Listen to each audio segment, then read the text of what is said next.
of inviting Ellen up to the stage, and she's going to give us her talk, which is, What's Up, Doc? So come on up. Give Ellen a warm welcome. Here, I've got this. Oh, you got So good morning, everyone. I have to say that this is probably one of the warmest, most welcoming congregations I have ever been to. So thank you so much for having me here. And it's so great to be back in Toronto because it's been over 30 years since I was here. I went to school in upstate New York in Buffalo, so my first foray into Canada was then in 1979, 80. I'm giving away my age here. But then I lived in Boston for 10 years, and so we actually opened up an office in Toronto through the company I was working for, so I got to come up then. So I do love what I do. I absolutely do love what I do, and I get to do it every single day. So I'm so honored and excited to be here today. So besides that, it's the last Sunday of April, and it's the last Sunday of your Consciousness of Healing. Does anybody else know what today is?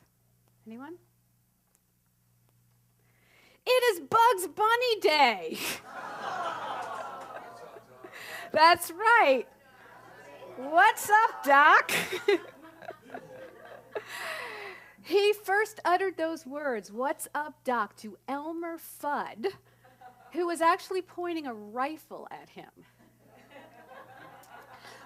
Bugs Bunny is characterized as being clever and capable of outsmarting anyone that antagonized him. I think he might be the first religious science rabbit. Right? How many of you consider yourselves clever and capable of outsmarting anything that antagonizes you? Everyone should be raising your hands. Right? Everyone, because we are clever and capable when we remember who we are. Absolutely. And so anytime something negative happens in your life, I want you to say, "What's up, Doc?" to that. Okay?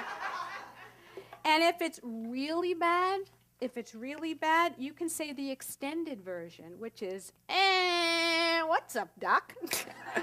And ideally, you should be chewing on a carrot when you do that. Okay. So what is "What's up, Doc"? What is that? Well, it's actually looking right at a condition, right through it, and knowing the truth about it. Right? Revealing the truth. So how many of you have experienced anything that is antagonizing? Anyone? Right? How many of you need some outsmarting right now? Right? So what kinds of negative things show up in our life? What kind of negative conditions?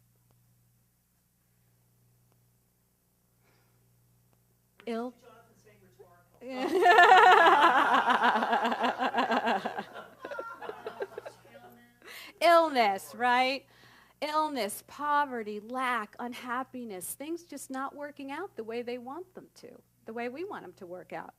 Right? So where do all these negative conditions even come from? Where do they even come from? They come from the media, right? They come from all kinds of places. They come from up here, mostly, right? And Joe Dispenza, you were mentioning Joe Dispenza, in You Are the Placebo, he discusses that over 70% of over 70,000 thoughts that we think a day are negative. 70%! No wonder we experience the kind of things that we do, right? So we have to stop buying into these negative beliefs as if they're true.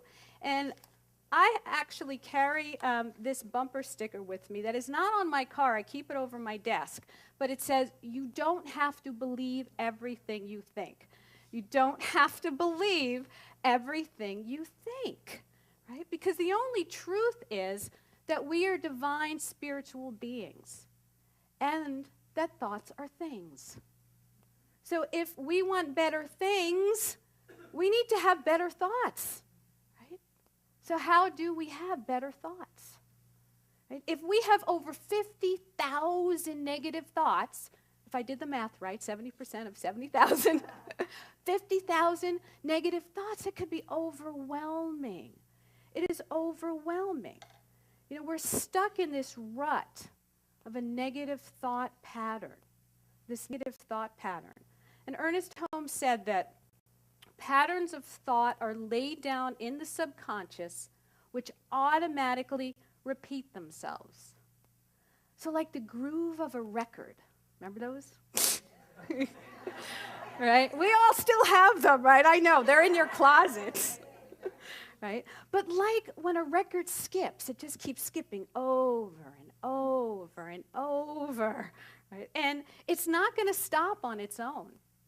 We have to be willing to lift the needle, to become conscious in order to change that. But most of us are not even consciously aware that there's even a negative pattern that is existing in our lives. We think, well, that's just the way it is, or that's the way it's always been. You know, or I just can't seem to catch any breaks. And speaking of breaks, my pattern, my broken record has been broken bones. Literally broken bones. About a year and a half ago, almost 2 years ago, I went roller skating, which I hadn't been in a really, really, really long time, with a friend of mine, a fellow practitioner, Caressa McElhaney, and we were taking a lesson on roller derby because I was going to be in her husband's play all about this roller derby queen. And so we went roller skating, and I remember the last thing my son said to me before I walked out the door, he said, "Mom, be careful.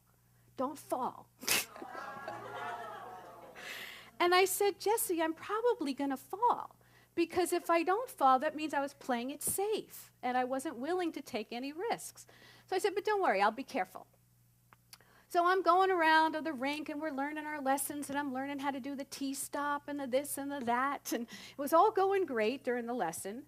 And then we had some free time before the public was going to come in.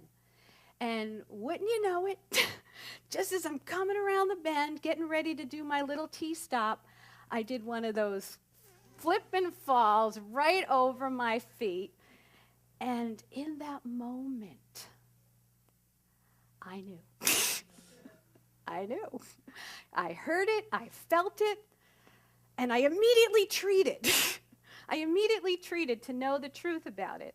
But the truth was, I broke my ankle. And can I get a what's up, doc, to that? What's up? Right? Because I had a pattern of breaks. I had broken that same exact ankle 30 years ago, almost to the day. Not roller skating, windsurfing. Something about sports and breaks.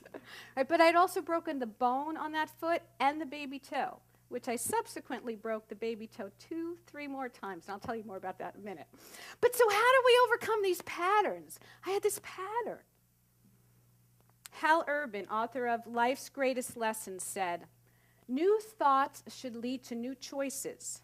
New choices should lead to new experiences.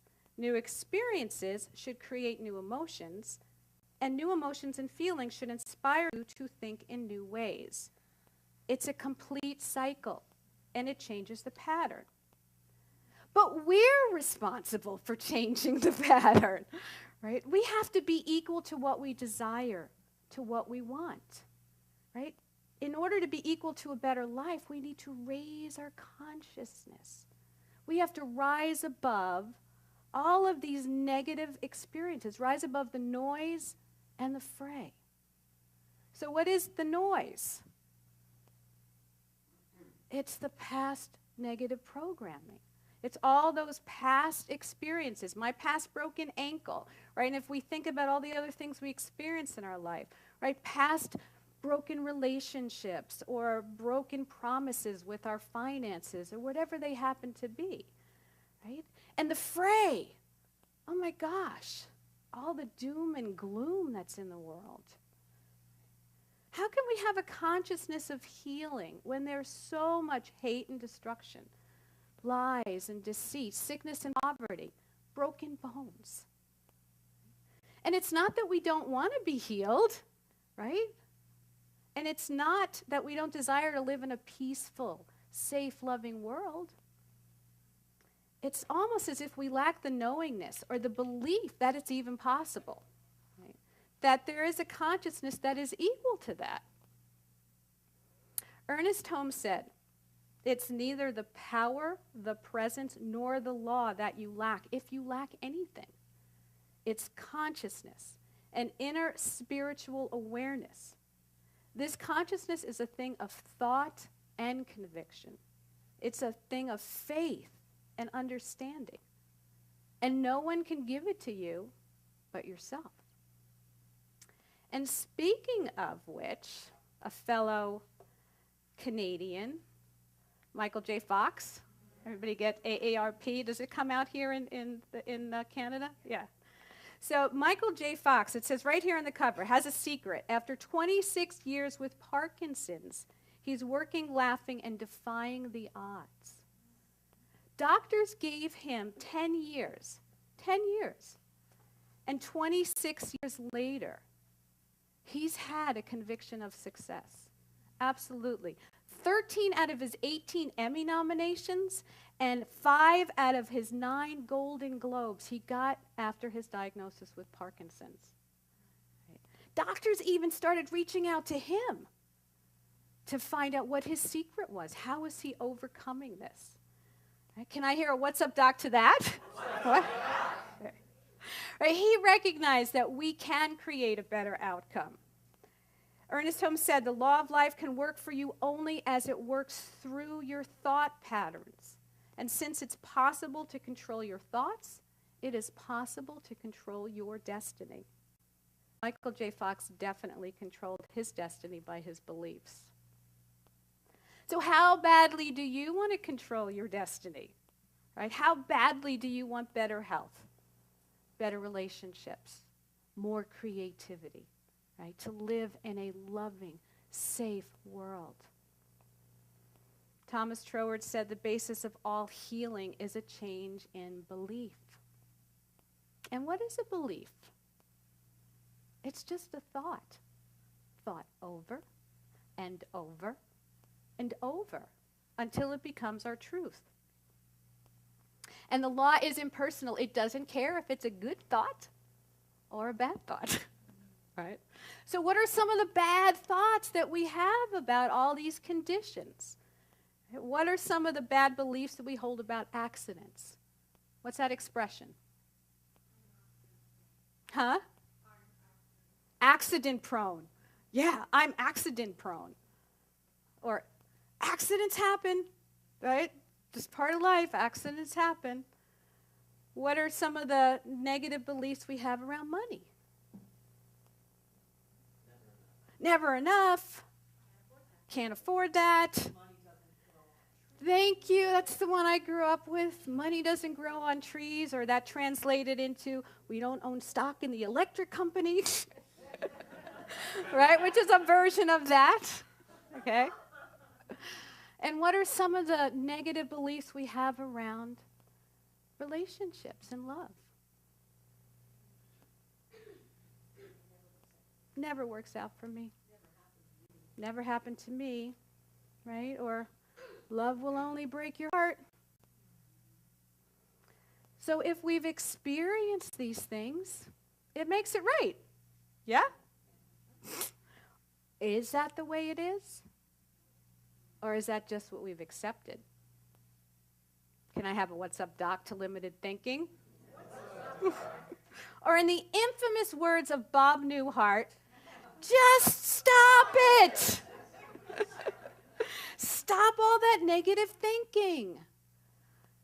It's a good start, but the negative program needs to be overwritten. Ernest Holmes said, merely to abstain from wrong thinking isn't enough.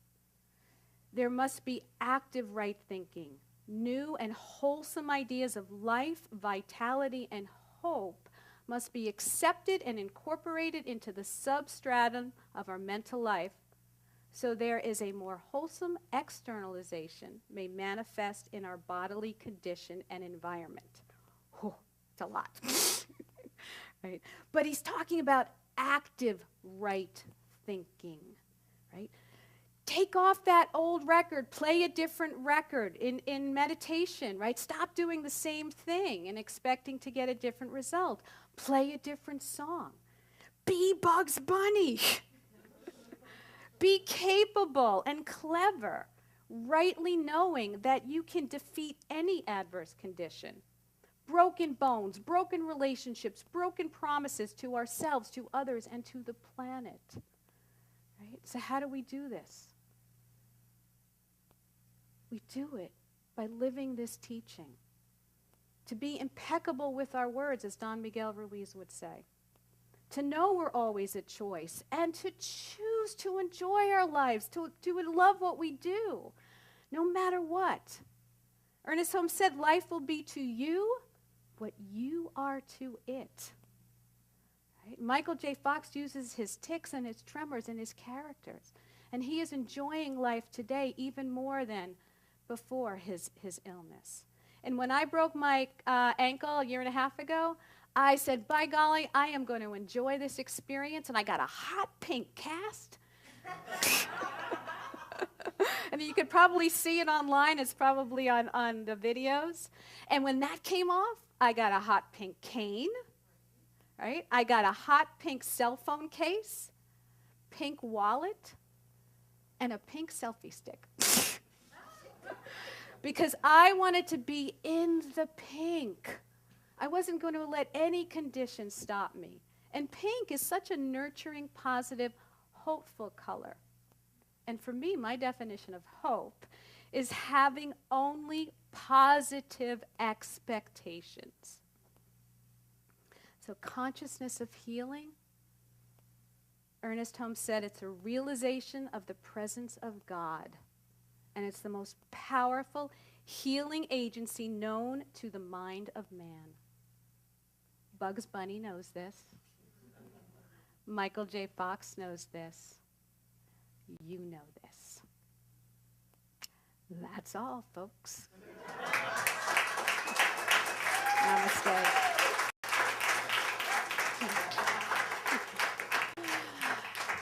So let's know that together. Let's all know that together. So let's take a nice deep breath in. And let's know that we are clever and capable of outsmarting any adverse condition in our lives, because we are that energy, that divine, beautiful thing that we call God. It is only one thing, and we are it. And I know that there is absolutely nothing on our path that we cannot overcome. There is nothing that needs to be healed, only revealing of truth, the truth of who we are at all times, to overcome any condition, to rise above the noise and the fray, and to know that we get to choose our lives, and we choose what we love to do, and we love life, and we are to life what it is to us.